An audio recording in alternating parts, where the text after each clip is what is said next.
ल है त कफी टिप्न आइयो। थुप्रै कफी टिप्यो लगभग यहाँ 6 किलो जति छ। यो राम्रो फलेछ यो कफीहरू। यो टिकिसिस यल्लो कटोरा हेर्नुहोस् त राम्रो पाकेछ यो चाहिँ हरियो पनि छ पुरा झुप्पै भएर बसेछ। सबै प्रायः सबै बोटले राम्रो फलिरहेको छ। त्यसमा मल नपुगेर होला यहाँ हाम्रो दुईजना दाजुहरू चाहिँ कफी टिप्दैछ। ल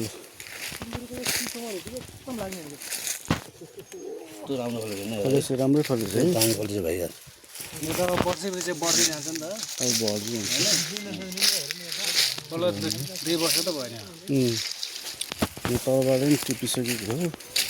कि सानो बोटमा पनि राम्रै फलेछ। यो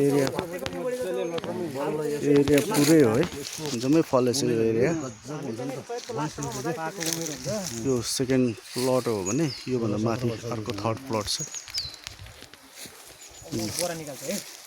ल यहाँ चाहिँ ल हेर्नु त कफी टिप्नुलाई कस्तो कस्तो फिल भइरहेछ त नि। ल चौथो वर्षमा हेर्नु त कति खुसी लागेको छ मलाई कफी देखेर। कफी टिपौँ लागिरहेछ मलाई त एकदमै पुरा कफी देखेर।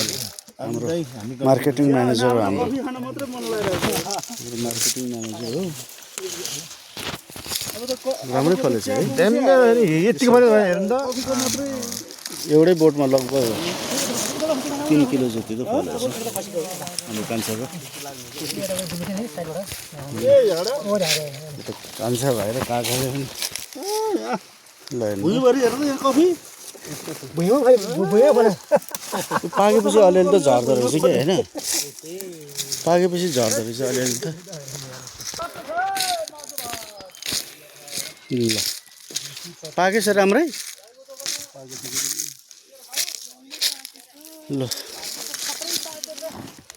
ठुल्ठुलो छ कि यो गेडा यो कुट्दाखेरि टुक्रिन्छ त्यही भएर गोरामा हालेछ नानीले नि। यल्लो कटोरा भन्छ यो जातलाई चाहिँ। यो प्लास्टिकको बनाएको हो कि एआईले बनाएको भनेर सोध्ला फेरि अरूले। अलि यस्तो फल्यो भने चाहिँ किसानहरू खुसी हुन्छ कि।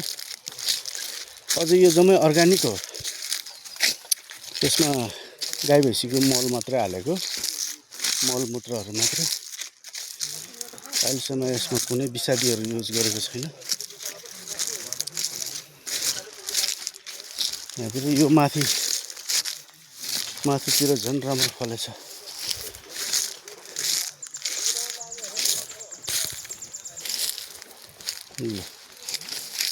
यो सबै बोटमा राम्रै फलेछ।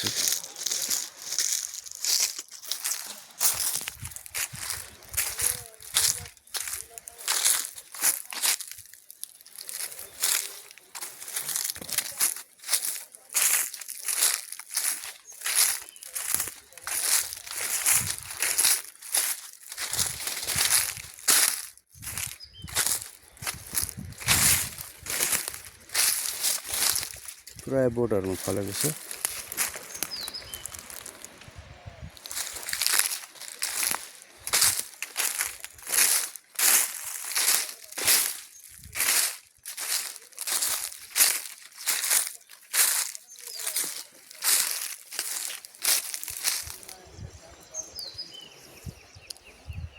हेर्नुहोस् त त्यता म नगइकन यहाँबाट जुम गरिदिन्छु हल्का।